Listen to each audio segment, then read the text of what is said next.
Far off upon a lonely path, where the wind wandered through the hills and the fading light touched ancient stones, a solitary figure walked beneath the wide skies of Middle-earth. Greetings, my friends. I am the Ranger, and tonight I bring you a tale remembered from the shadowed years of the Third Age. There are secrets buried deeper than forgotten vaults, and questions that even the wise should fear to ask. Come, draw near the fire, and let us follow the road into darkness together. The year was drawing toward its cold season when Saruman returned from the east. The roads were wet with autumn rain, and the clouds hung low over the misty mountains like ranks of gray banners. His horse climbed the winding path toward Orthanc, while the last light of day faded beyond the distant peaks. Around him the ring of Isengard stood silent, enclosed by its ancient walls, and above it all the dark tower rose into the evening sky. Many who looked upon Orthanc saw strength and wisdom, but Saruman, as he approached its gates, felt something he seldom admitted even to himself. He felt unease. It lingered within him like a shadow that no lamp could dispel.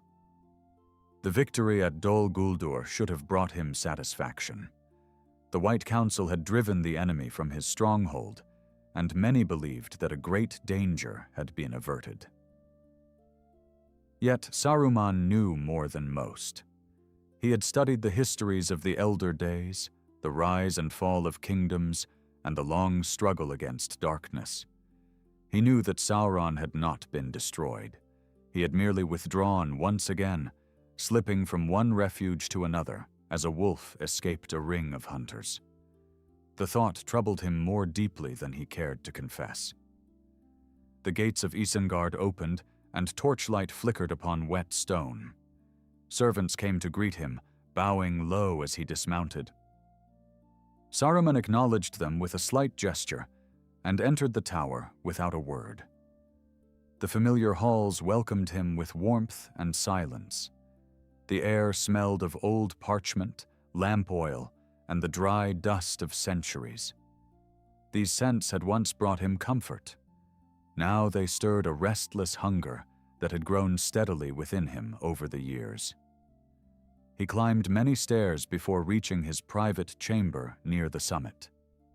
There a fire burned low in a black hearth, casting red light across shelves crowded with books. Scrolls lay stacked upon heavy tables, and maps covered entire walls. Saruman stood at the window overlooking the darkened circle of Isengard. Rain tapped softly against the glass. Far below, the world seemed small and distant. Yet his thoughts stretched beyond mountains and forests, beyond kingdoms and armies, toward a single question that refused to leave him. Sauron had suffered defeats greater than the loss of Dol Guldur. He had been overthrown at the end of the Second Age. His armies had been broken, his body had perished, yet somehow he endured. Again and again he returned from ruin. Saruman rested one hand against the cold stone of the window frame and narrowed his eyes. "How?" he whispered into the darkness. The word was barely audible, but it carried the weight of years. Knowledge had always answered his questions before. This time, the answer remained hidden. For several days he occupied himself with matters of governance. Messengers arrived from distant lands. Reports came concerning orc movements in the mountains and troubles along the roads. Saruman attended to each matter with calm efficiency. Yet every night he returned to the same question. The records in his library offered fragments, but never certainty. Tales spoke of Sauron's survival after great catastrophes, but none explained the means. The deeper Saruman searched, the more convinced he became that some secret had escaped the notice of even the wise. One evening he descended into the oldest vaults beneath Orthanc. Few living beings entered those chambers. Their doors were hidden behind thick walls of stone, and their keys remained in Saruman's possession alone. He carried a lantern through narrow passages carved long before the founding of Gondor.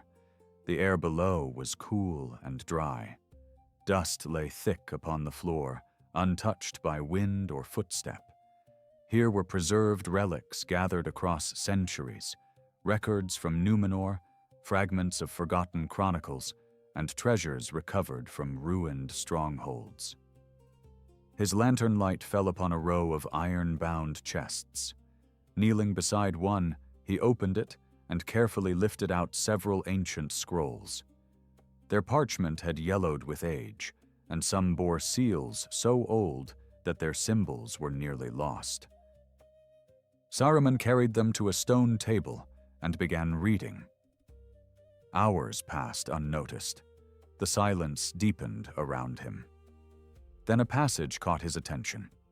It was brief, damaged by time, yet the words struck him with unusual force. The text spoke of certain lore masters among the king's men of Numenor. They had studied forbidden teachings brought from Middle-earth in the years before the island's downfall. Most references were vague, but one sentence remained clear. It described servants of darkness who sought to preserve power beyond the destruction of the flesh. Saruman read the line again, then a third time. His eyes lingered on every faded mark. The parchment offered no explanation, yet it hinted at something older and darker than ordinary sorcery. He sat motionless for a long while. At last he leaned back and folded his hands. "Power beyond the destruction of the flesh," he murmured. The words echoed faintly through the vault. They awakened memories of scattered references he had encountered in other texts over many years. Individually, they meant little. Together, they formed the outline of a pattern. For the first time, Saruman felt he stood near the edge of a hidden path. The next morning, he summoned several trusted attendants. They found him already awake, seated among open books and maps. Dark circles lingered beneath his eyes, though his voice remained steady. "I require every record recovered from the ruins of Minas Ithil before its capture," he said. "Search every chamber, leave nothing overlooked." One attendant hesitated and asked whether a particular subject was being investigated. Saruman regarded him for a moment before answering. "Ancient history," he said. "Nothing more." Yet even as he spoke, he knew the answer was incomplete. Weeks passed. Winter settled upon the valleys surrounding Isengard. Frost silvered the fields each morning, and pale sunlight struggled through clouds of iron gray. Within Orthanc, however, lamps burned late into the night. New documents arrived from forgotten archives. Saruman examined each one personally. Most yielded nothing. Some merely repeated legends already known. Yet the pattern continued to grow. Again and again, he encountered references to hidden repositories beneath Minas Ithil, repositories established during the final years before Sauron's defeat. One stormy night, he spread several maps across a table and studied them while thunder rolled beyond the tower walls.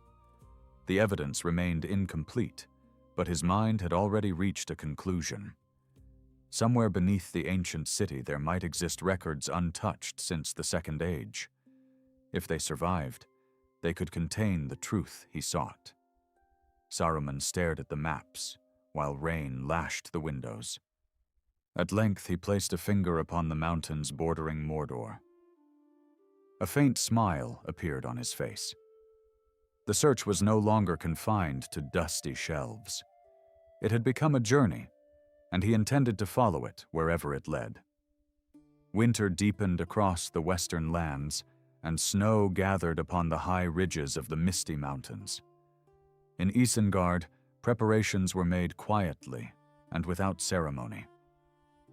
Saruman had no wish for the White Council to learn of his intentions, nor did he desire questions from wandering messengers or curious allies. He announced only that he would travel east to examine ancient border fortifications of Gondor.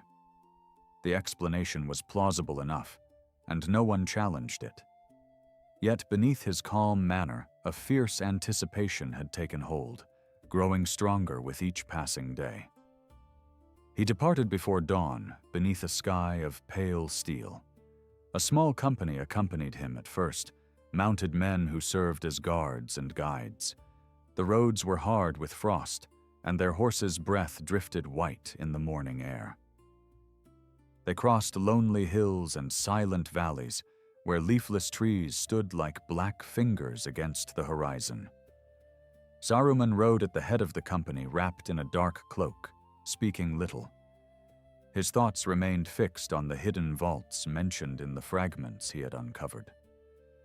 As the days passed, they entered lands where few travelers ventured during winter.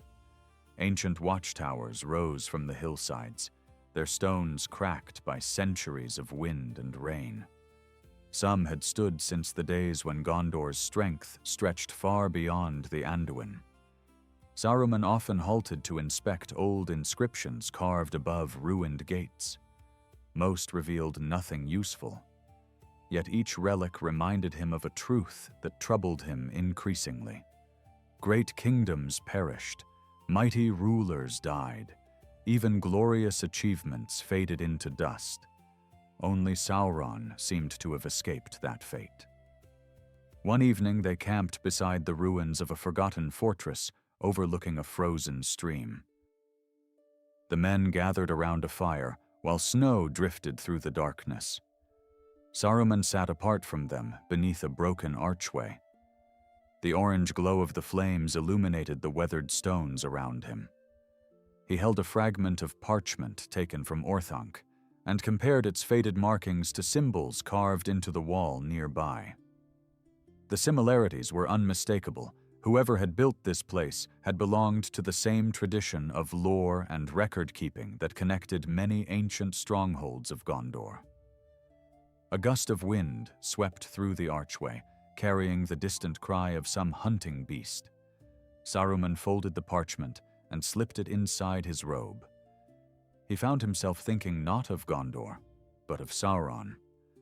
The Dark Lord had endured the drowning of Númenor. He had endured military defeat. He had endured the destruction of his physical form. Again and again he had escaped final ruin. No ordinary mastery of lore could account for such survival. There had to be a mechanism, a method hidden behind the legends. Saruman was becoming convinced that he was close to discovering it. Several days later, the company reached the western approaches of the Ethel Duath. The mountains rose before them like a jagged wall of black stone. Clouds crawled along their peaks, and snow lingered in the shadows of every ravine. Here Saruman dismissed most of his escort. Their presence would attract attention in lands that bordered Mordor. Only 2 trusted attendants remained. Neither man asked questions. Both had served him long enough to understand when silence was wise. The journey grew harder as they climbed narrow mountain paths. Ice coated the stones beneath their feet. More than once, their horses nearly slipped into deep chasms hidden beneath drifting snow. During one difficult ascent, one of the attendants pointed toward a distant ridge where dark shapes moved against the white landscape. Saruman studied them carefully.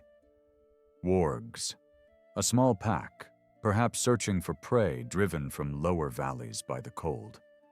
The creatures remained far away, yet their presence reminded him how dangerous these borderlands had become. By the 7th day among the mountains, they reached the remains of an old Gondorian outpost. Half buried beneath snow, it clung to a rocky shelf overlooking a narrow pass. The walls had collapsed long ago, but portions of the central structure still stood. Saruman immediately recognized signs of deliberate design. Certain carvings matched symbols he had found in the records from Orthanc. This was no ordinary military station. It had once served another purpose. The three men spent the day clearing debris from the interior. Beneath fallen beams and shattered stone, they discovered a staircase descending into darkness. The steps were remarkably well preserved. Saruman lit a lantern and began the descent while his attendants followed closely behind. The air below felt ancient and undisturbed. Dust swirled through the lantern light.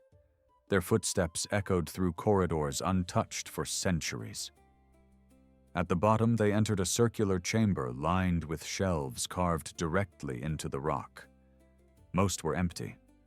Others held decayed bundles of parchment that crumbled at the slightest touch. Yet one alcove remained sealed behind a bronze door marked with a 7-pointed star. Saruman's pulse quickened. Carefully, he examined the locking mechanism. Though corroded by age, it yielded after nearly an hour of patient work. When the door finally swung open, a stale breath of air escaped from within. The hidden room beyond was small. Inside stood a stone chest, and nothing more. Saruman crossed the threshold and lifted the lid. Within lay several scrolls wrapped in oilcloth. To his surprise, they had survived almost untouched. His hands moved with unusual haste as he unrolled the first document. The script was old, but he could read it. For hours he studied the recovered texts while his attendants waited in silence. Most concerned the transport of archives from Minas Ithil during troubled years before the last alliance. Yet one record described something else entirely. It mentioned a secret repository established beneath the city itself. Certain materials, deemed too dangerous for ordinary scholars, had been concealed there by order of high officials. Their nature was not specified.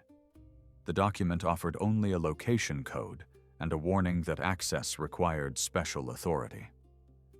Saruman read the passage repeatedly. The information was incomplete, but it was enough. At last he rolled up the scroll and looked toward the darkness beyond the lantern light. One attendant asked quietly whether they had found what they were seeking. Saruman remained silent for a moment before answering. "We have found a door," he said. "What lies beyond it remains unknown." Yet inwardly he felt a surge of triumph. The trail had not ended. It led exactly where he had hoped. That night they remained in the underground chamber while a blizzard raged outside. Wind howled through cracks in the mountain like distant voices. Sleep came slowly. Saruman sat awake beside the lantern, studying maps and copied notes. Beyond the mountains lay Minas Ithil, long ago transformed into the dreadful city now called Minas Morgul. The thought would have frightened most men. To Saruman it brought only determination. Somewhere beneath that haunted place waited records hidden since the Second Age. And for the first time since beginning his search, he believed the secret of Sauron's survival might truly be within reach. The storm lasted until midday of the following day. Snow piled against the ruined outpost, burying the lower walls and sealing the mountain pass beneath white drifts. Saruman waited with outward patience, but inwardly every hour felt wasted. The scrolls recovered from the hidden chamber lay beside him, read so many times that he nearly knew them by heart. Again and again, his eyes returned to the coded references describing the repository beneath Minas Ithil. Though incomplete, the records shared one important detail. Whatever had been hidden there was considered dangerous even by the lore masters of Gondor. When the skies finally cleared, the three travelers resumed their journey. They descended from the mountains into harsher lands where the influence of Mordor could be felt even beyond its borders. The air seemed colder there. Sparse trees twisted into unnatural shapes upon rocky slopes. Ravens circled overhead, their cries carrying across empty valleys. Saruman noticed every sign, but pressed onward without hesitation. The closer he came to Minas Morgul, the stronger grew his conviction that centuries of secrets were waiting beneath its foundations. For several days they traveled cautiously, avoiding roads and settlements.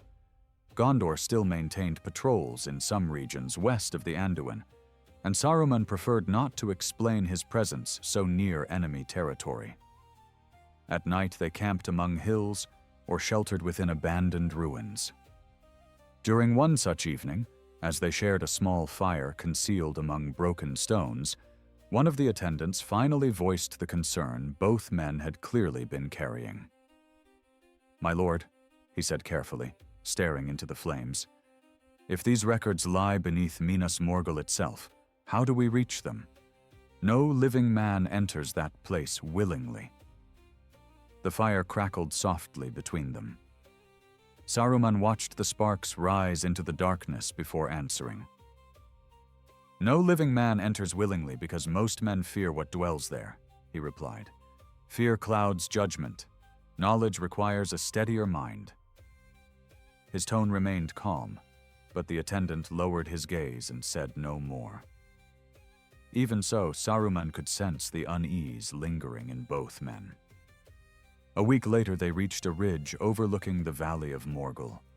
The sight that greeted them would have unsettled even the bravest travelers.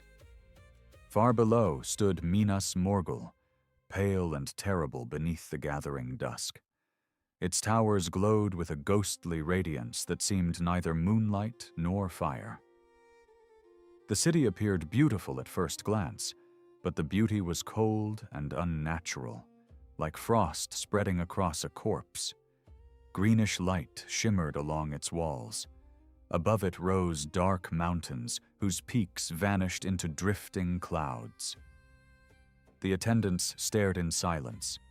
One quietly made a protective sign against evil.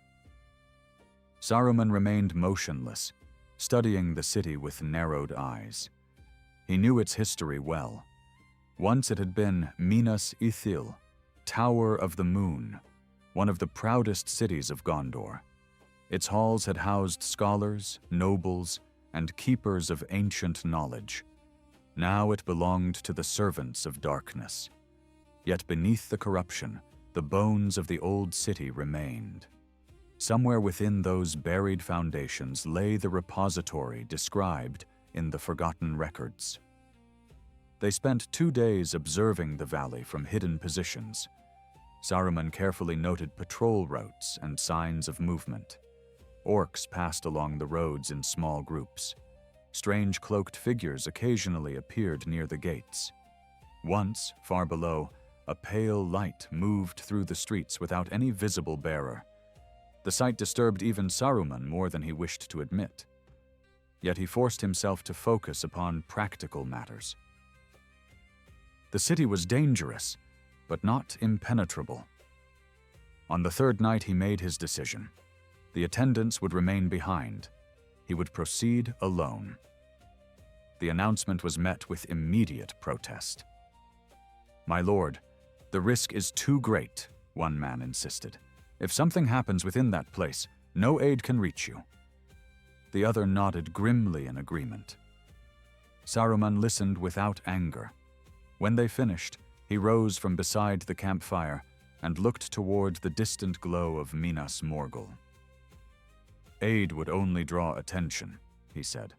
"This task requires secrecy above all else. You will remain here and wait. If I do not return within 7 days, go west and speak of this journey to no one." Neither attendant appeared satisfied, but both obeyed. Before dawn, Saruman departed alone. Wrapped in a dark cloak, he moved through narrow ravines and hidden paths that wound towards the valley floor. The landscape grew increasingly bleak. The grass withered beneath his feet. Streams flowed sluggishly through beds stained with strange mineral colors. A foul odor lingered in the air, mingling with the scent of damp stone. By nightfall he reached the outer ruins surrounding the city. Here ancient walls lay broken beneath centuries of neglect. Many sections had collapsed entirely, leaving only jagged foundations protruding from the earth. Saruman moved carefully among them, relying upon maps reconstructed from old Gondorian records. More than once he paused as distant voices echoed through the darkness. Orcs were nearby. Once he glimpsed torchlight moving between shattered buildings, less than 100 paces away. The moon vanished behind clouds as he searched among the ruins. Hours passed. Then, at last, he found what he sought. Half concealed beneath fallen masonry stood a weathered stone marker bearing the symbol of the moon. Time had nearly erased the carving, yet enough remained for identification. Saruman knelt beside it and brushed away dirt and moss. Beneath the marker, according to the records, an access route once connected the outer district to deeper vaults beneath Minas Ithil. His search revealed a narrow crack descending into darkness. At first glance, it appeared natural. Closer inspection showed traces of ancient masonry hidden beneath rubble. Someone had deliberately concealed the entrance long ago. Saruman felt a surge of excitement, unlike any he had experienced in years. The repository was real. Using tools carried for precisely such a purpose, he spent hours clearing debris. The work was slow and exhausting. Loose stones shifted unpredictably. Dust filled the air. Several times he was forced to stop as nearby patrols passed through the ruins above. At last the opening became large enough for passage. Lantern in hand, Saruman descended. The tunnel beyond sloped steeply downward through solid rock. Ancient stairs emerged beneath layers of dirt and fallen stone. The air felt cold and stale, untouched by fresh wind for centuries. His lantern cast trembling shadows across walls carved with symbols of Gondor. Despite the corruption that had claimed the city above, this place remained untouched by the enemy's servants. It felt preserved, sealed away from the passing ages. For nearly an hour he followed the descending passage. Then the tunnel widened abruptly, opening into a vast underground hall.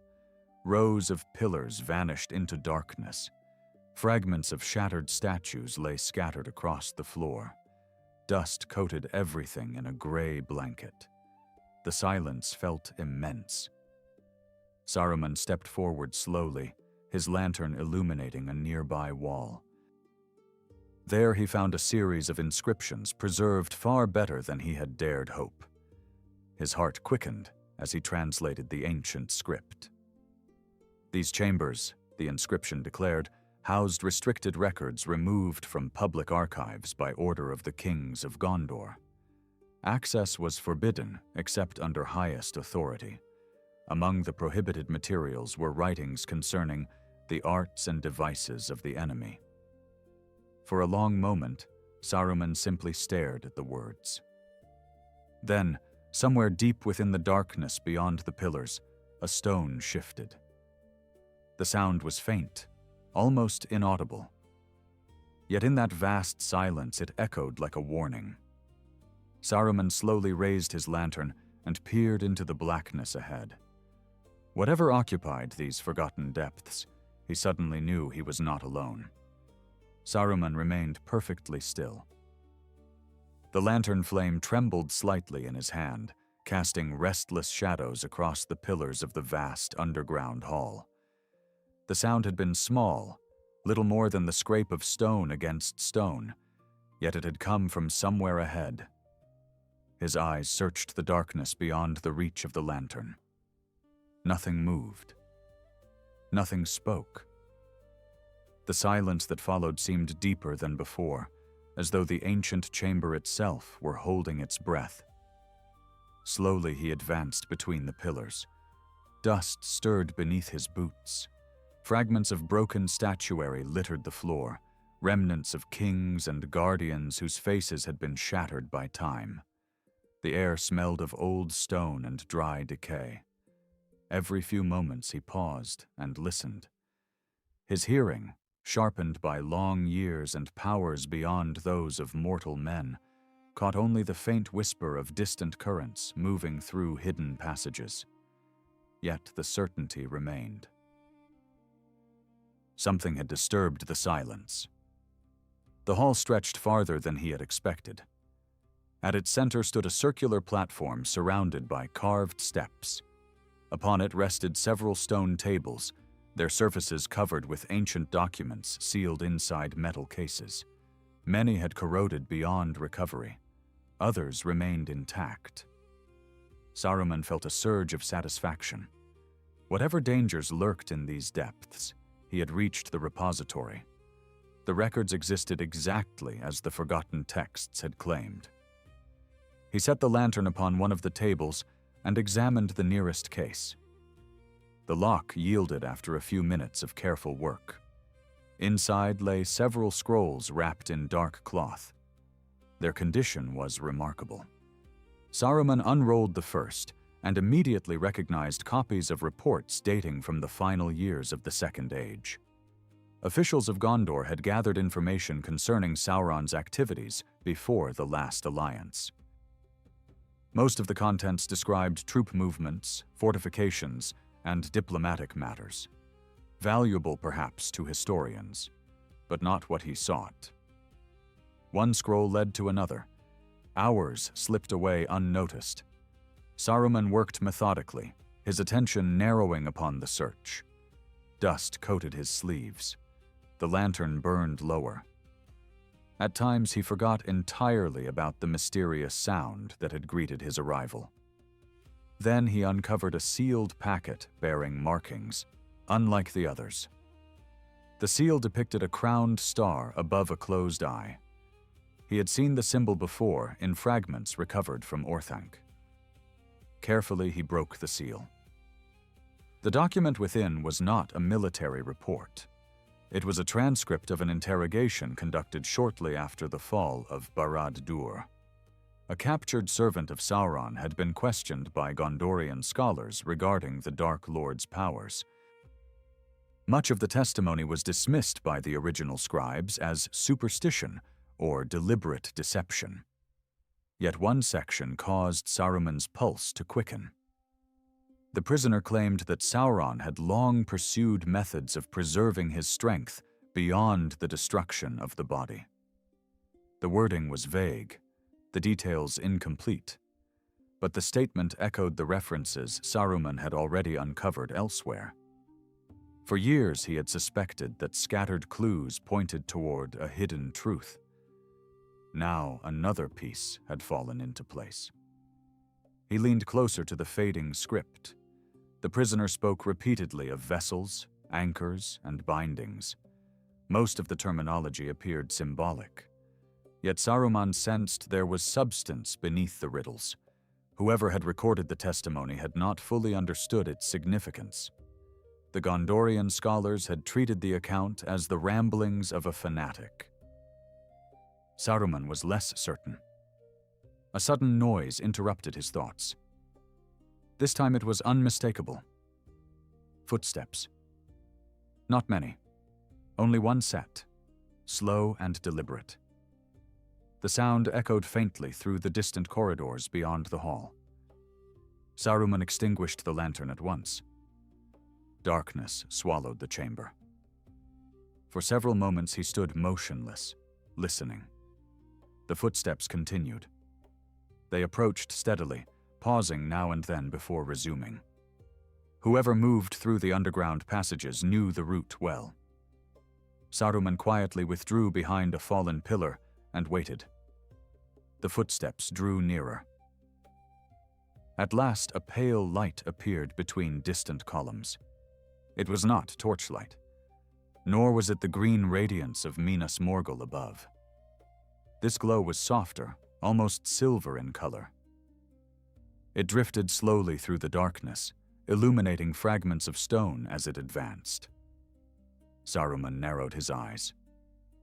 Then he saw the figure carrying the light. It was a man. At least, it appeared to be a man. The stranger wore weathered traveling clothes beneath a dark cloak. His beard was gray. His face was lined with age. A sword hung at his side. Yet there was something unusual about him. He moved with the quiet confidence of one accustomed to dangerous places. More importantly, he had somehow entered the forbidden repository without alerting the servants of Minas Morgul. The stranger stopped suddenly. Though Saruman remained concealed, the man seemed to sense another presence nearby. "Come out," he said quietly. His voice echoed through the darkness. "I know you are there." For a brief moment, Saruman considered remaining hidden. Then he stepped from behind the pillar. The stranger's hand immediately moved toward his sword, though he did not draw it. They regarded one another across the shadows. "You are no servant of the enemy," the man observed. "No," Saruman replied. The stranger studied him carefully. His eyes widened slightly as recognition dawned. "Saruman the White." Saruman felt a flicker of surprise. "You know me." The man nodded once. "I know of you. The wise are not unknown among the Rangers." At that word, Saruman understood. The stranger belonged to the northern Dunedain, descendants of Numenor who wandered the wild lands guarding ancient secrets. That explained his bearing. It also explained his presence. Few others possessed the knowledge necessary to find these forgotten chambers. The ranger lowered his hand from the sword hilt, but remained wary. "You should not be here," he said. Saruman almost smiled. "I suspect we might say the same to one another." For a moment, neither spoke. Then the ranger's expression darkened. "If you seek records concerning the enemy, turn back now. Some knowledge was hidden for good reason." Saruman folded his hands within his sleeves. "I will judge that for myself." The ranger's gaze hardened. That is precisely what others believed before disaster followed. The words lingered in the silence. Saruman felt irritation stir beneath his calm exterior. A wandering ranger presumed to lecture him about wisdom and caution. Yet the man's conviction seemed genuine. More troubling still was the implication that he knew more about the repository than he had revealed. "Tell me what lies deeper within these chambers," Saruman said. The ranger hesitated. Then he looked toward a corridor vanishing into darkness beyond the far side of the hall. "There are records below," he answered quietly. "Not copies. Originals. Some were taken from Minas Ithil before its fall. Others were seized after Sauron's defeat. I came seeking them myself." "And what did you find?" The ranger's face grew grim. "A warning." Before Saruman could question him further, a distant horn echoed faintly through the underground passages. Both men turned at once. The sound came from above. From the city. A second blast followed. Then a third.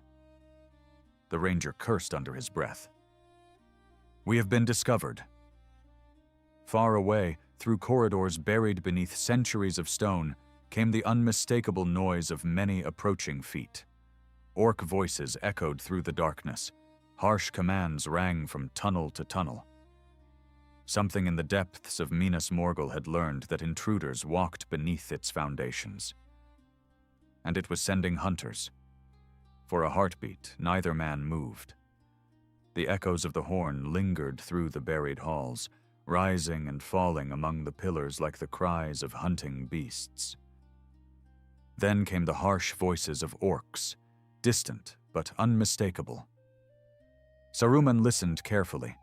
The sounds were spreading through multiple passages at once. Whoever commanded the search was attempting to seal every route of escape. The ranger extinguished his silver lamp at once. Darkness closed around them, broken only by the faint glow leaking from cracks in the ancient stone overhead. "They know someone entered," he said quietly. Perhaps they do not yet know where." His voice remained controlled, but Saruman could hear the urgency beneath it. This was not a man prone to panic. If he judged the danger serious, it was serious indeed. Saruman considered the situation rapidly. Retreat remained possible. The tunnel through which he had entered might still be unguarded. Yet the thought brought immediate frustration. He had come too far to abandon the search now. Somewhere below lay the original records mentioned by the ranger. If they truly contained knowledge taken directly from the servants of Sauron, they might hold the answers he sought. "You said there are deeper chambers," Saruman said. The ranger stared at him in disbelief. "Did you not hear the horns?" "I heard them." "Then you understand that every orc in Minas Morgul may soon be searching these tunnels." Saruman's expression did not change. "Do the deeper chambers exist or not?" For several seconds, the ranger simply looked at him. Then a grim understanding appeared in his eyes. He recognized the force of will standing before him. Persuasion would accomplish nothing. "They exist," he admitted, "and if the records survive, they lie beyond that passage." He pointed toward the corridor disappearing into darkness beyond the far side of the hall. Another horn sounded above. Closer this time. The ranger exhaled slowly. "Very well. If you are determined to continue, then move quickly. We have little time left." Together they crossed the vast chamber. The ranger led the way through a narrow arch concealed behind a fallen statue. Beyond it stretched a descending passage carved directly into the bedrock beneath the city. The corridor sloped steeply downward. Ancient steps disappeared into darkness. Moisture glistened upon the walls. The air felt colder with every level they descended. Behind them, the sounds of pursuit grew louder. Orcs had entered the upper halls. Their voices echoed through distant chambers, sometimes fading, sometimes returning unexpectedly from strange angles. More than once, Saruman heard the crash of overturned stone as search parties explored abandoned rooms. The hunters had not yet found the correct route, but they were getting closer. The descent continued for nearly half an hour. At last, the passage opened into another chamber. This one differed greatly from the repository above. The room was smaller, built with unusual care. The walls were lined with polished stone blocks untouched by time. Shelves filled with sealed cases occupied every side. A circular mosaic decorated the floor, depicting the white tree beneath the stars. Dust covered everything, yet the place remained remarkably intact. It felt less like a forgotten archive and more like a sanctuary built to protect dangerous knowledge from the world. The ranger approached one section of shelves. "I found this place 2 days ago," he said. "I have barely begun examining it." Saruman stepped forward immediately. The nearest case bore an inscription in ancient Gondorian script. He translated it quickly. "Accounts of the enemy's devices." Another case. "Recovered correspondence from Barad-dûr." Another. "Reports concerning objects of power." His pulse quickened. This was it. The hidden collection he had spent months pursuing. For a time, both men worked in silence. They opened cases and examined documents with growing urgency. Many texts had suffered damage from age. Others remained perfectly preserved. Saruman moved rapidly through them, searching for references connected to Sauron's survival. Most yielded little. Then he discovered a thick volume bound in dark leather. The book contained translated testimonies from prisoners captured during the last alliance. One passage immediately drew his attention. A former servant of Sauron described secret experiments conducted within Barad-dûr long before the forging of the One Ring. According to the account, Sauron had studied methods of transferring portions of his strength into physical objects. Most attempts ended in failure. The vessels shattered. The stored power dissipated. Yet the experiments continued. Saruman read every line. His hands tightened around the pages. This was more than rumor. More than legend. Evidence. The ranger noticed his expression. "What have you found?" Saruman handed him the book. The man read silently for several moments. Then he frowned. These experiments occurred centuries before the ring. Exactly. The realization struck Saruman with tremendous force. The One Ring had not appeared suddenly. It had been the culmination of a long pursuit. Sauron had spent generations searching for a means of preserving and concentrating his power. The ring was merely the final result. The implications were staggering. Yet before he could continue his examination, a distant cry echoed through the corridors. An orc had found something. More voices answered. Then came the unmistakable sound of running feet. The hunters were closing in. The ranger immediately shut the volume. "We leave, now." This time Saruman did not argue. They gathered what documents they could carry and hurried toward another passage leading away from the chamber. The ranger had discovered it earlier during his own exploration. According to his maps, it connected to forgotten escape routes beneath the mountains. The corridor twisted through narrow tunnels and collapsed galleries. Several times they were forced to climb over fallen masonry. The sounds of pursuit remained behind them, but not by much. Orcs shouted orders through the darkness. Torchlight occasionally flickered at distant intersections. Then disaster struck. As they crossed a cracked stone bridge spanning a deep chasm, a section of ancient masonry gave way beneath the ranger's feet. The stone collapsed with a thunderous crash. For a terrible instant, the man slipped toward the abyss. Only a desperate grasp upon the edge prevented him from falling. The leather satchel containing the recovered documents tore free and vanished into the darkness below.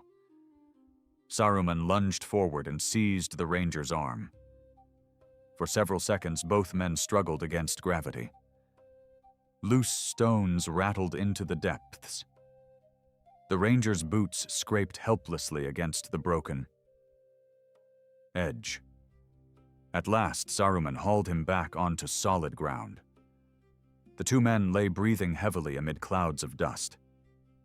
Then both looked toward the chasm. The satchel was gone.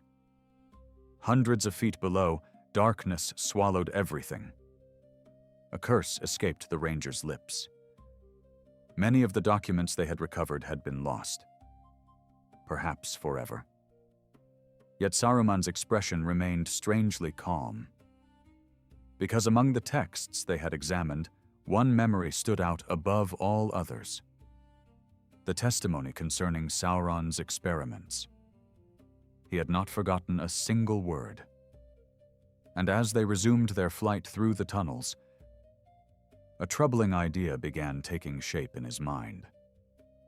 If Sauron had required centuries to perfect the art of binding power into an object, then perhaps somewhere there still existed records describing those early failures. Records hidden far deeper than any archive of Gondor. Records that the servants of Barad-dûr themselves might have preserved. The thought followed him through the darkness. And for the first time, Saruman realized that his search might ultimately lead not to Gondor's forgotten vaults, but into the very heart of Mordor itself.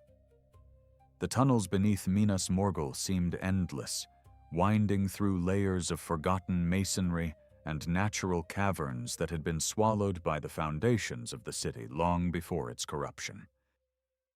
Saruman and the ranger moved steadily through the darkness, carrying only a single concealed lamp whose faint glow revealed damp walls and uneven ground. Behind them, the sounds of pursuit continued to echo through the buried passages, though distance and confusion now worked in their favor. The orcs were numerous, but they did not fully understand the labyrinth they searched. Many of these tunnels had been sealed, abandoned, or forgotten centuries before the first servants of the Nazgul entered the city above. Even so, neither traveler allowed himself any illusion of safety, for they knew that a single wrong turn could trap them between collapsing stone and advancing enemies. Hours passed before the noises behind them finally diminished. The tunnels narrowed, then widened again, descending steadily beneath the mountains. Moisture dripped from the ceiling in slow rhythms that echoed through the darkness like distant footsteps. The ranger guided their path with surprising confidence, relying upon fragments of ancient maps committed to memory long before this journey began. Saruman watched him carefully as they traveled. The man clearly knew more than he had yet revealed. Such knowledge did not belong to ordinary wanderers, nor was it gathered casually during a few years of travel. Somewhere behind those guarded eyes lay a history connected to the hidden archives and warnings buried beneath Minas Ithil. At last they reached a chamber where a spring emerged from the rock and flowed into a narrow underground stream. The water was cold and clear. Both men stopped to rest beside it. The ranger knelt and filled a flask, while Saruman examined several weathered carvings upon the nearby walls. Though time had worn them smooth, traces of ancient symbols remained visible beneath layers of mineral deposits. They depicted stars, towers, and ships beneath a crescent moon. The imagery belonged unmistakably to Númenórean tradition. This place, like the archives above, had been built during the proud years when Gondor still remembered much of its ancient heritage. The ranger eventually broke the silence. "You have not asked my name," he observed, while replacing the stopper on his flask. Saruman continued studying the carvings for several moments before turning toward him. "Names possess value," he replied. "Many people offer them too freely. I assumed you had reasons for withholding yours." The ranger allowed himself the faintest hint of a smile. "Perhaps I did." He hesitated before continuing. "My name is Barathor. My fathers guarded the wild lands north of Gondor for generations. Some among our people preserve knowledge that kings and stewards have forgotten." Saruman regarded him thoughtfully. The name meant little, yet the admission confirmed many suspicions. "You came seeking these records for your own order?" he asked. Barathor shook his head slowly. "Not for my order, for myself. There are stories among my people concerning certain dangers left unresolved after the fall of Sauron. Most dismiss them as old fears handed down through the generations. I wish to know whether any truth remained behind the tales." His gaze drifted toward the darkness through which they had escaped. "What I found has given me little comfort." The conversation lingered in Saruman's thoughts as they resumed their journey. The ranger's warning, repeated in different forms since their meeting, carried an unusual weight. Barathor was not attempting to conceal knowledge for selfish reasons. He appeared genuinely troubled by what he had discovered. Yet that only sharpened Saruman's curiosity. Fear often distorted judgment. Great discoveries were frequently mistaken for dangers by lesser minds, unable to comprehend their potential. History offered countless examples. The wise understood what ordinary men could not. At least, that was what Saruman had always believed. Toward evening, they emerged from the deepest tunnels into a vast cavern, hidden beneath the eastern slopes of the Ethel Duath. The sight surprised even Saruman. Massive columns of natural stone rose toward a ceiling lost in darkness. Underground streams crossed the cavern floor, their waters reflecting pale light from clusters of luminous fungi growing among the rocks. The strange glow painted the chamber in shades of silver and blue. After the suffocating darkness of the tunnels, the open space felt almost beautiful. Yet there was something melancholy about the place, as though it had existed untouched since the earliest days of Middle-earth. Near the center of the cavern stood the remains of an ancient structure. Time had reduced most of it to broken foundations and scattered stone blocks, but portions of several walls remained intact. The architecture immediately drew Saruman's attention. These ruins were far older than Gondor. The style belonged to an earlier age, perhaps even the years before Numenor rose from the sea. Curiosity overcame caution. Leaving the main path, he approached the remnants while Barethor followed close behind. Among the ruins, they discovered fragments of inscriptions carved in a language neither man immediately recognized. Many stones had cracked or shifted beyond interpretation. Others remained surprisingly clear despite immense age. Saruman examined them with growing fascination. Certain symbols resembled forms used in the distant East during forgotten centuries. Others seemed entirely unfamiliar. Then, partially hidden beneath fallen debris, he found a weathered stone chest sealed with metal bands blackened by age. Together they forced the lid open. Inside lay only a handful of objects. Most had decayed beyond recognition. Yet one item remained intact. It was a small disc of dark metal no larger than a man's palm. Strange markings covered its surface. The metal itself felt unusually cold despite the surrounding air. Saruman lifted it carefully. At once he sensed that the object possessed an unusual history. It carried no active power that he could detect, yet it seemed connected to purposes long forgotten. Barethor's expression darkened the moment he saw it. "Leave it," he said quietly. Saruman glanced toward him. "Why?" The ranger hesitated before answering. "Because I have seen similar things described in records recovered from the archives. Not identical objects, but related ones. Fragments, failures, experiments." His voice lowered further. "The servants of Sauron sought many methods before the forging of the Great Ring. Most ended badly for those involved." Saruman turned the disc slowly within his hand. The cold metal reflected the cavern's pale glow. "You believe this is connected to those attempts?" "I believe it should have remained buried." For several moments, neither man spoke.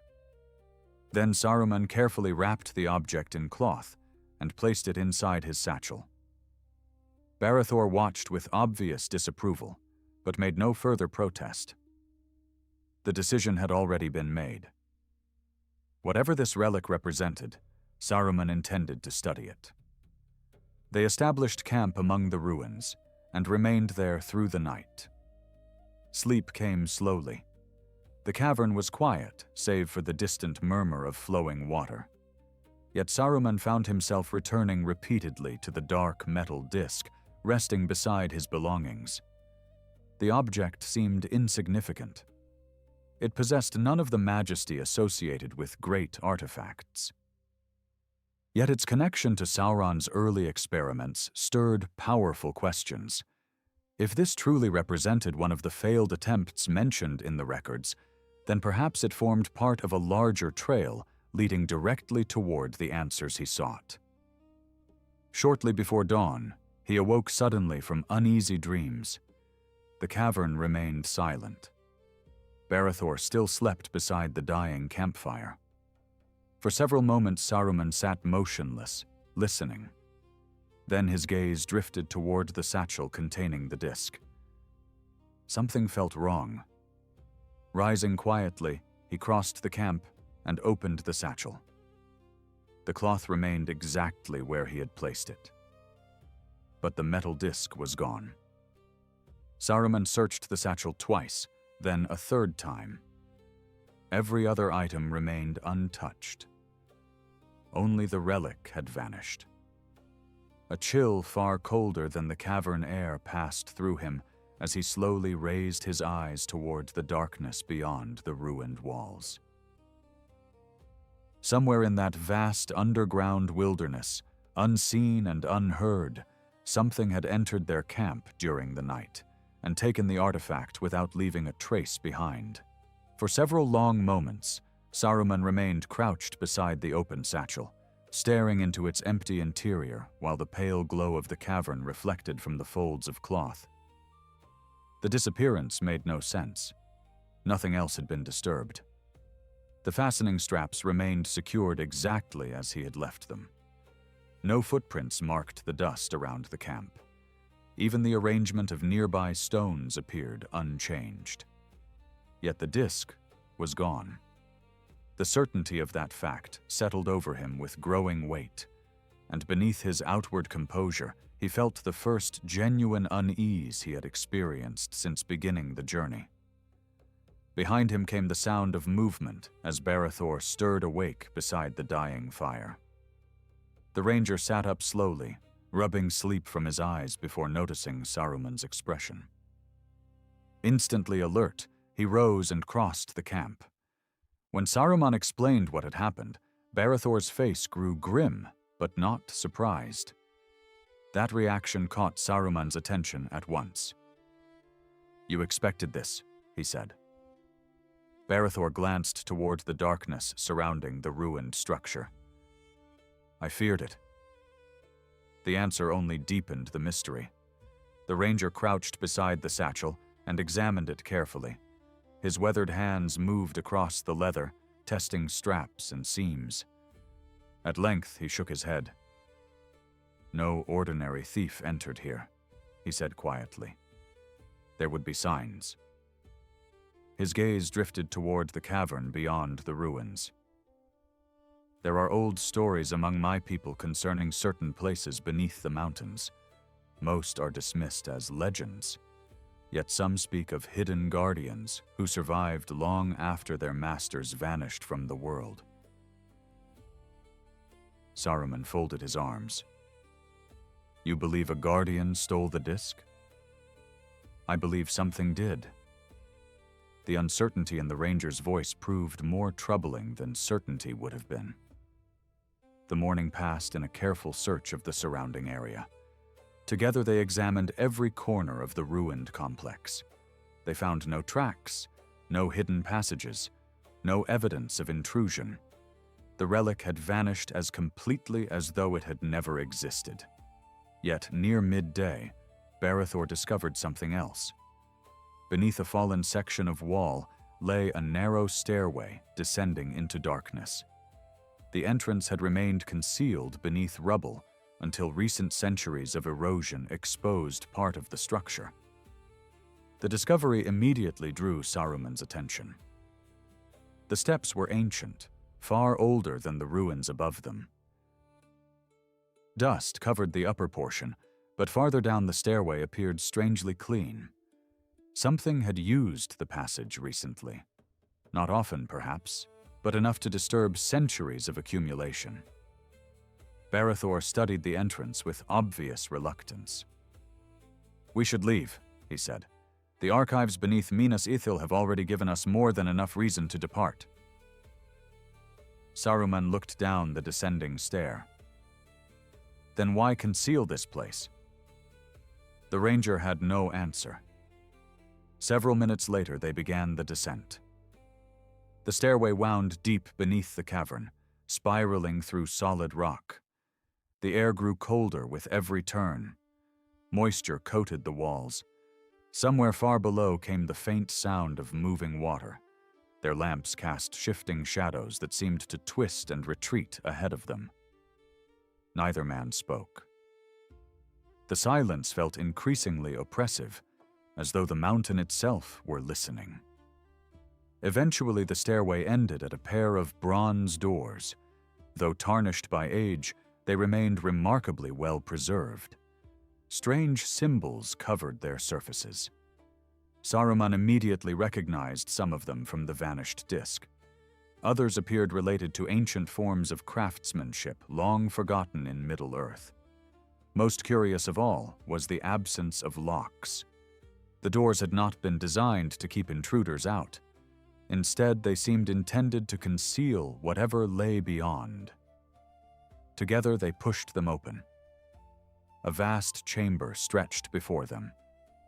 Rows of stone pillars supported a vaulted ceiling lost in darkness overhead. Narrow channels carved into the floor carried streams of crystal-clear water through the room. Along the walls stood dozens of pedestals, many now empty. Others supported fragments of metal, broken tools, and objects whose original purpose could no longer be guessed. Everything bore the marks of great age. Yet unlike the archives beneath Minas Ithil, this place felt abandoned rather than forgotten. Someone had once worked here. Then they had departed, leaving their creations behind. Saruman moved slowly among the relics. Many objects showed signs of unusual craftsmanship. Certain metals retained their shine, despite immense age. Others appeared partially melted or fractured from internal forces. Here and there lay fragments covered with symbols similar to those found upon the vanished disc. The pattern became increasingly clear. This chamber had served as a workshop of some kind. Experiments had been conducted here. Failures had accumulated over centuries. Then Saruman noticed an inscription carved into the base of one pedestal. The language was unfamiliar at first glance, but fragments resembled ancient dialects he had studied long ago in Valinor before the shaping of many kingdoms of men. Carefully he translated what remained. Storehouses of memory, vessels of endurance, bindings against loss. The words sent a chill through him, not because they were frightening, because they confirmed everything. Long before the forging of the Rings of Power, someone had pursued methods of preserving strength beyond the destruction of the flesh.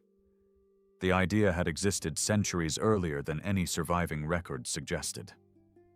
Sauron had not invented the concept. He had inherited it. Barethor was reading nearby inscriptions as well.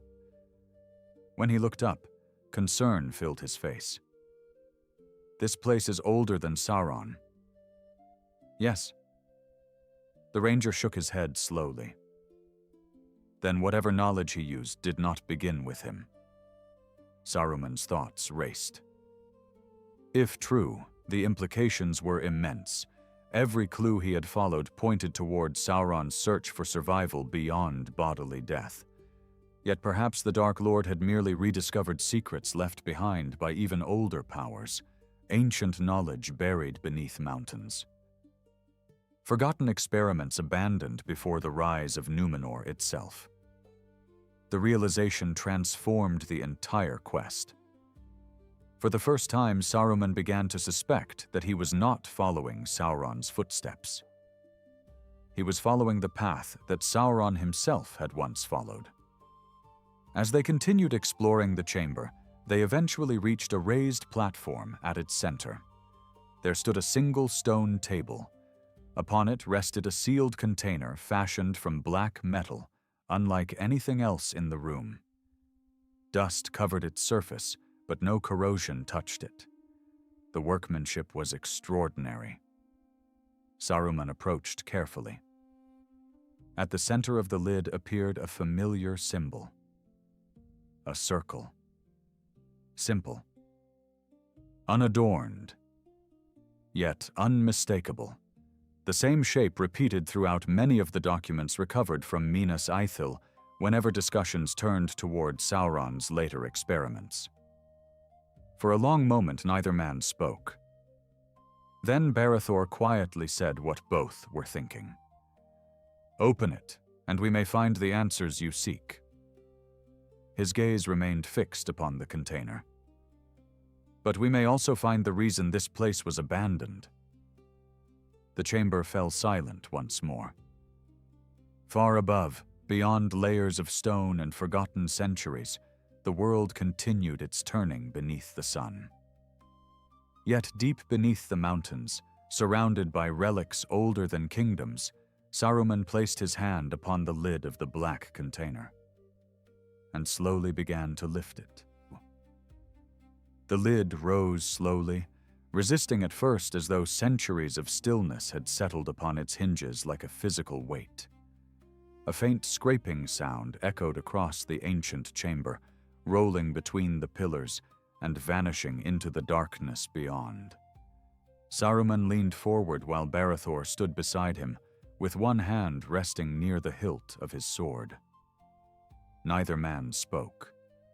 The silence surrounding them seemed too complete, too expectant, as though the forgotten workshop itself awaited the unveiling of a secret long hidden from the world. Within the container lay no jewel, weapon, or artifact of visible power. Instead, there rested a collection of thin metal tablets stacked carefully atop one another. Their surfaces were covered with rows of delicate symbols, engraved so precisely that they appeared almost untouched by age. The workmanship surpassed anything Saruman had encountered during his search. These were not records intended for ordinary use. They had been created to endure. Carefully, he lifted the uppermost tablet. The metal felt cool beneath his fingers. As he tilted it toward the light, the engraved symbols shimmered faintly. For several moments, he could not identify the language. Fragments resembled ancient tongues spoken before the rise of Numenor. Others echoed forms used among the servants of Morgoth during the Elder Days. Yet none matched perfectly. The script seemed deliberately designed to conceal knowledge from casual readers. Barathor watched him closely. "Can you read it?" "Not yet." The ranger's expression darkened. "Then perhaps that should tell us something." Saruman ignored the warning. He had spent ages studying forgotten languages. Few scholars in Middle-earth possessed greater knowledge of ancient lore. If a key existed, he would find it. Already certain patterns were beginning to emerge. Repeated symbols appeared beside references to vessels, preservation, memory, and endurance. The same concepts had surfaced again and again throughout his investigation. For hours they worked together among the tablets. Gradually, fragments surrendered their meaning. The records described a brotherhood of lore masters who had flourished long before the Second Age. Their names had been lost, their kingdom had vanished, yet their purpose remained unmistakable. They feared death, not merely the ending of life, but the loss of identity, memory, and accumulated wisdom. Determined to overcome that fate, they devoted generations to discovering methods by which the self might survive destruction. Saruman absorbed every word with growing fascination. The Brotherhood had attempted many approaches. Some sought to preserve memory within crafted objects. Others experimented with binding fragments of thought into metal, stone, and crystal. A few pursued darker methods involving domination of weaker minds. Nearly all ended in failure. The records described vessels that cracked beneath the strain, minds that fragmented into madness, personalities reduced to fading echoes trapped within lifeless matter. Yet one passage in particular captured Saruman's full attention. It spoke of a traveler who arrived from distant eastern lands during the final years of the Brotherhood. Unlike the others, he possessed immense knowledge and unusual skill. He studied their failures and identified a common flaw. They had attempted to preserve memory while neglecting power. Without sufficient strength, no vessel could sustain what was placed within it. The description halted abruptly. The traveler's name had been deliberately erased. Even so, Saruman immediately understood. The timing aligned perfectly. The philosophy matched everything known of Sauron. The traveler had almost certainly been the Dark Lord himself, moving in secret long before his rise to open dominion. Barethor reached the same conclusion moments later. Neither man needed to voice it. The implication hung between them like a shadow. Sauron had not invented the path he later followed. He had discovered unfinished work begun by forgotten predecessors and transformed it into something far more dangerous. The deeper they read, the clearer the picture became. The final tablets described the collapse of the Brotherhood. Their experiments had achieved limited success, but never true victory over death. Certain vessels preserved fragments of memory. Others retained traces of personality, yet none remained whole. Every attempt eventually deteriorated. Time eroded what had been stored, identity fragmented. The preserved consciousness became less a living being than a fading reflection. Again and again, the records reached the same conclusion. Immortality through external vessels was impossible. Endurance could be achieved. Survival of fragments could be achieved. True preservation of the self could not. Saruman sat in silence after reading those passages. Part of him resisted the conclusion. The evidence appeared overwhelming, yet he knew that Sauron had achieved something beyond these ancient failures. The Dark Lord had survived catastrophes that should have ended him forever. Whatever method he employed had surpassed the work of this forgotten brotherhood. At last, Saruman uncovered the final tablet resting at the bottom of the container. Unlike the others, it contained no technical discussions or experimental records. Instead, it appeared to be a warning. The engraving had been carved more deeply than the rest, as though its author wished to ensure that future generations would never overlook its message. The text described the arrival of the mysterious traveler from the east and the consequences that followed. He had learned from the Brotherhood's successes and failures. He had taken their knowledge with him when he departed. Most importantly, he had embraced a truth the others refused to accept. Preservation required sacrifice. The greater the power placed into a vessel, the greater the dependence upon it became. Strength could survive destruction, but only at terrible cost.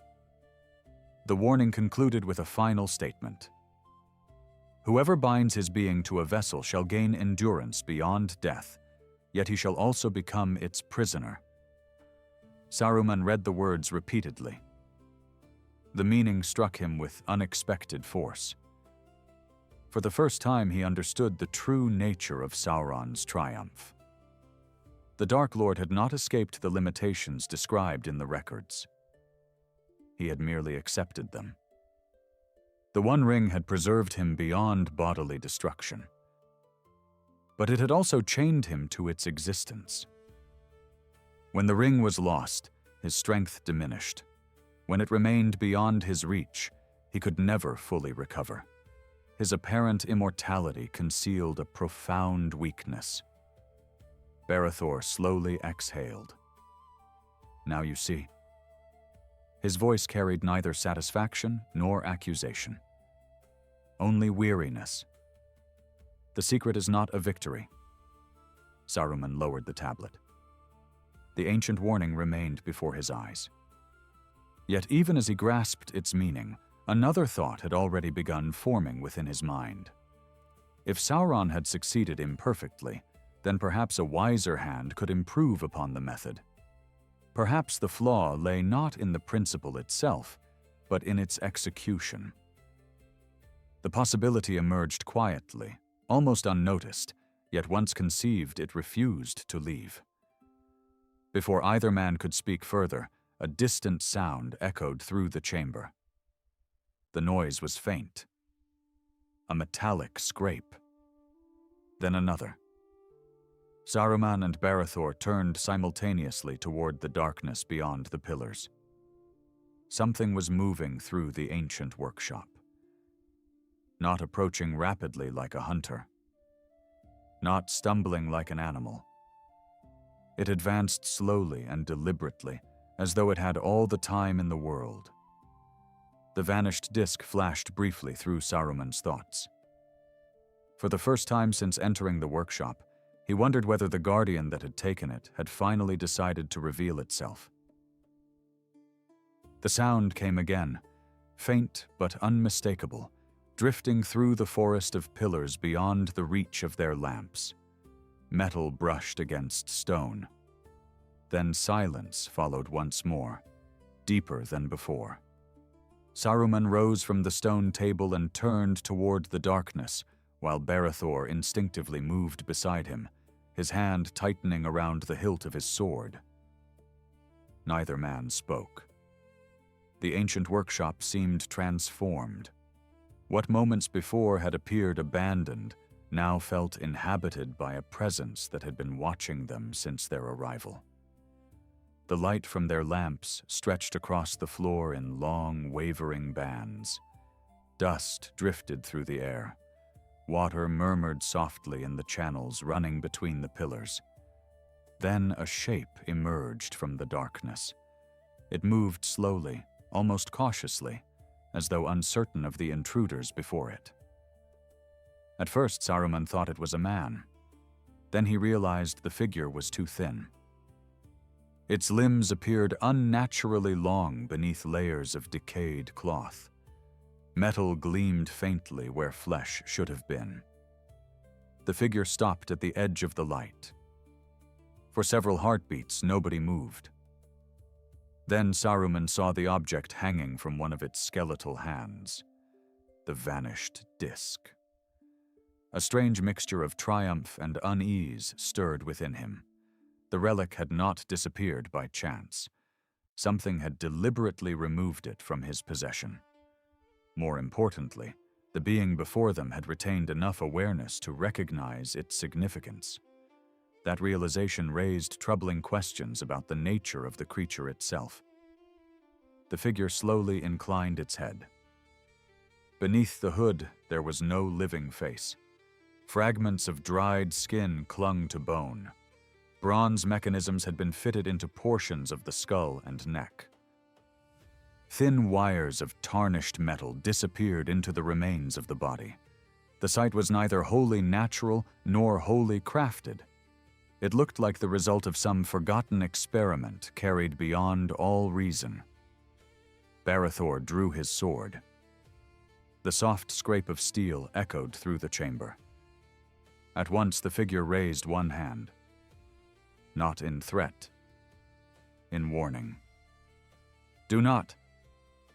The voice emerged as a dry whisper, brittle as ancient parchment.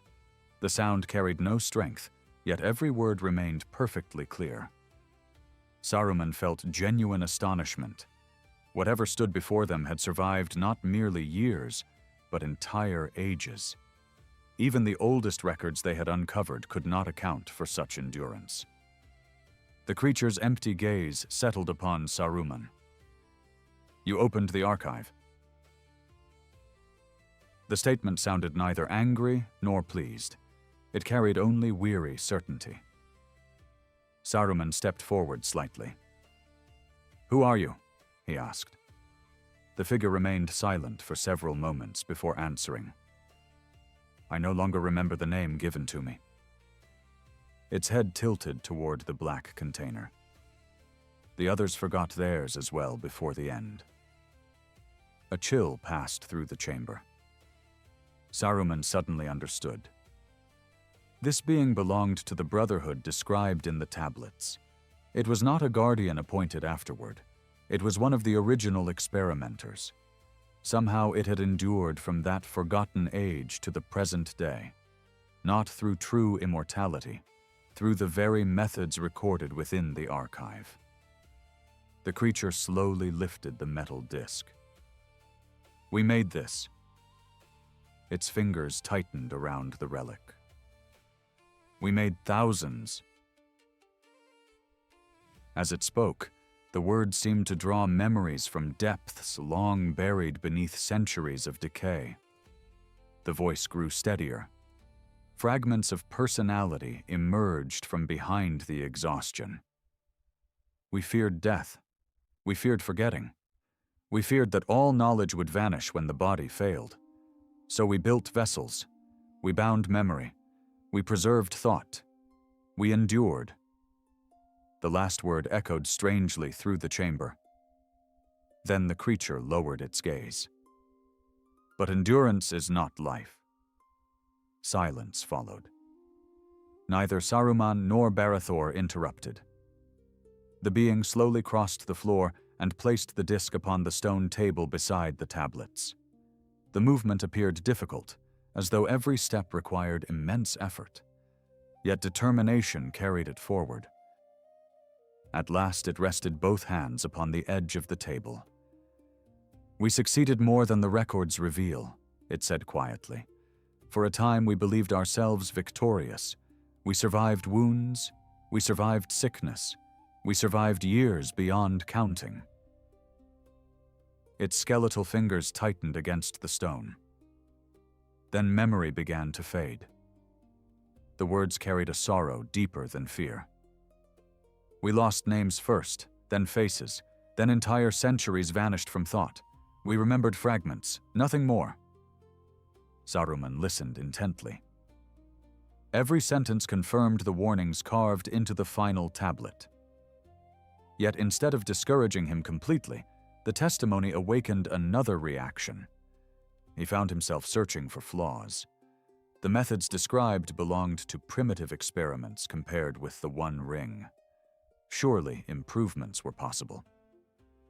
Surely the failures resulted from limitations that later knowledge could overcome.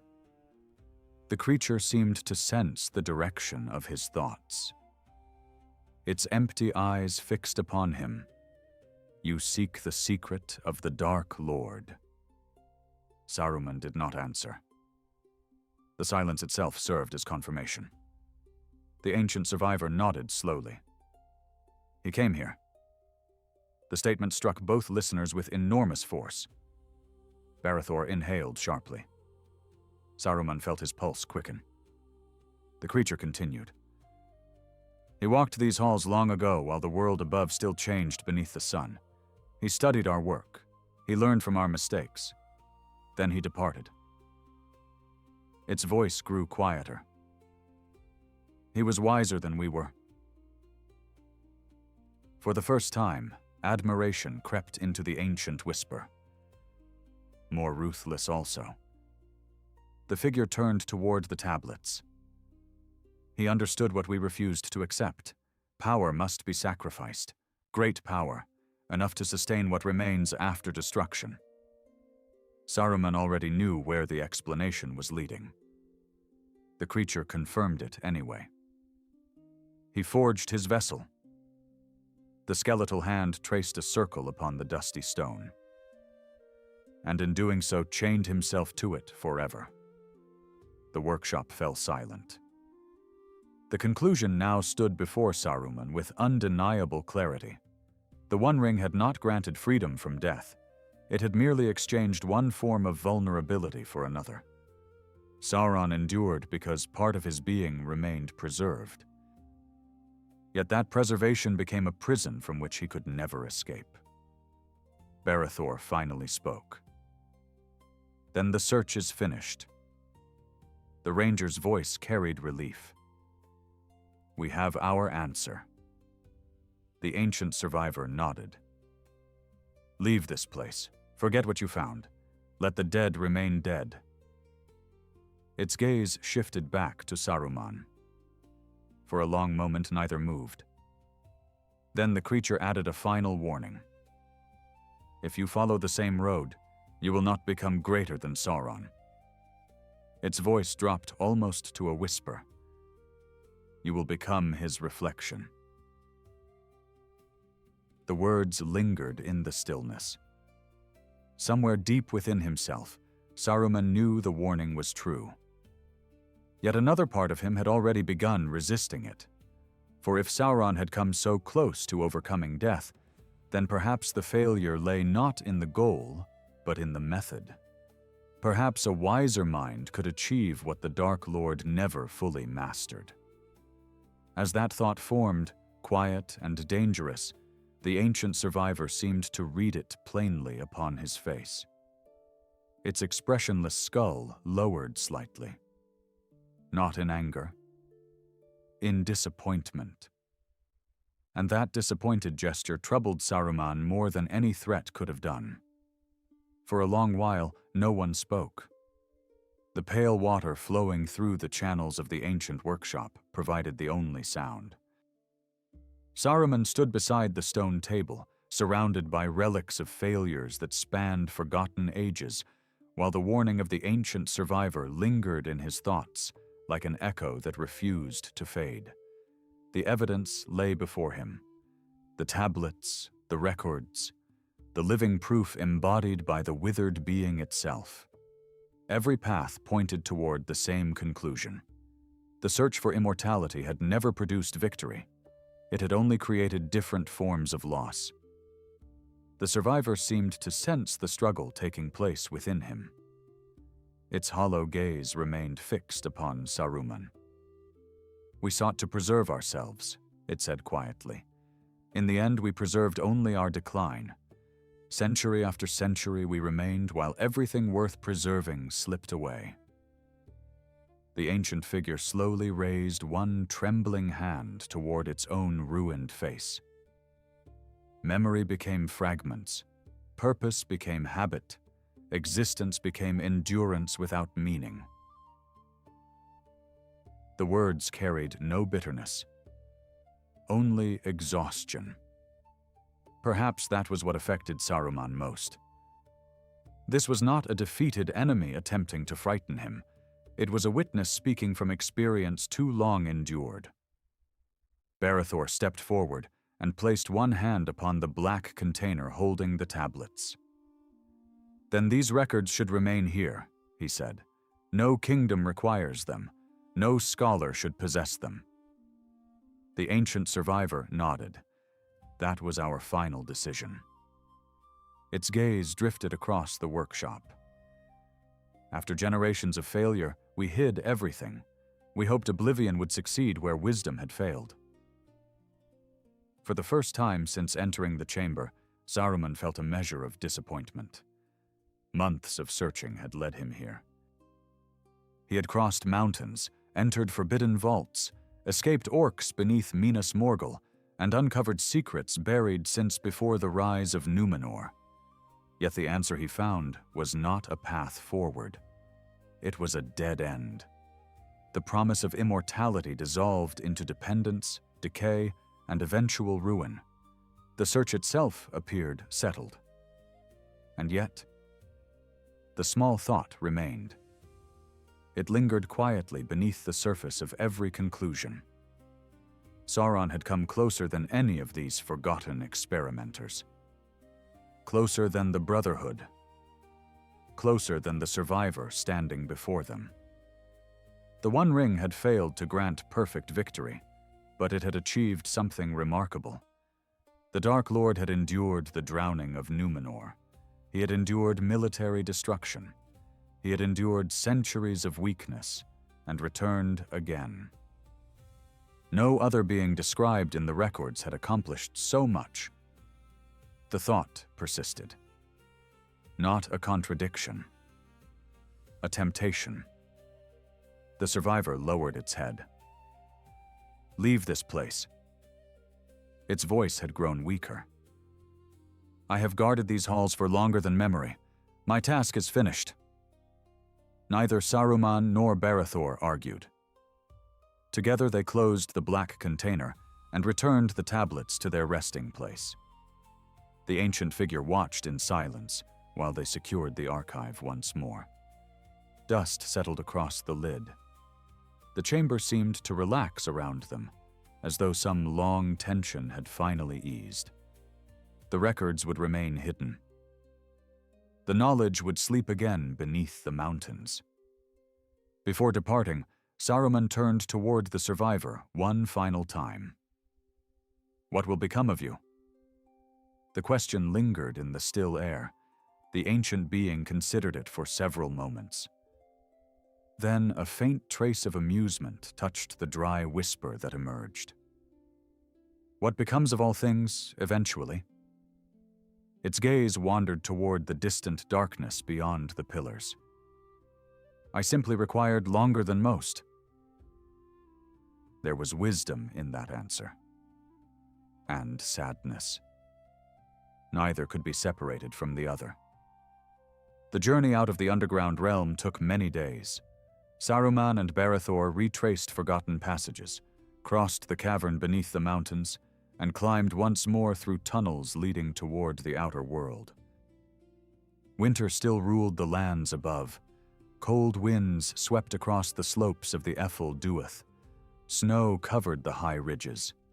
After so much darkness, even the pale daylight seemed bright enough to sting the eyes. Their paths separated west of the mountains. The farewell proved brief. Barithor stood beside the road with his cloak stirring in the wind. "You found your answer," the ranger said. Saruman looked toward the distant horizon. "Perhaps." The ranger studied him carefully. Then understanding appeared behind his eyes. Not complete understanding. "Enough. The answer is only useful if accepted." Saruman offered no reply. The silence between them said more than words could have. At last, Barithor inclined his head and turned away, disappearing into the wilderness from which he had come. Saruman watched him go until the figure vanished among the hills. Then he continued westward alone. Weeks later, the black tower of Orthanc rose once more before him beneath a sky of iron gray. The familiar walls of Isengard welcomed him home. Servants hurried to receive their lord. Messengers awaited instructions. Reports had accumulated during his absence. The ordinary concerns of Middle-earth pressed forward immediately, demanding attention. Yet Saruman's thoughts remained elsewhere.